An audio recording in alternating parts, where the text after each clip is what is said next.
शङ्कराय च मयस्कराय च नमः शिवाय च शिवतराय च भवहराय च महाप्राणदीपं शिवं शिवं भजे मञ्जुनाथं शिवं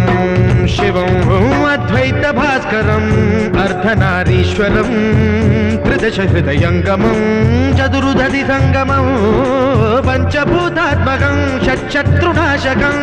सप्तस्वरेश्वरं अष्टसिद्धीश्वरं नवरसमनोहरं दशदिशासु विमलम्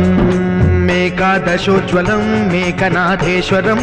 प्रस्तुतिवशङ्करं प्रणतजनकिङ्करं दुर्जनभयङ्करं सज्जनशुभङ्करं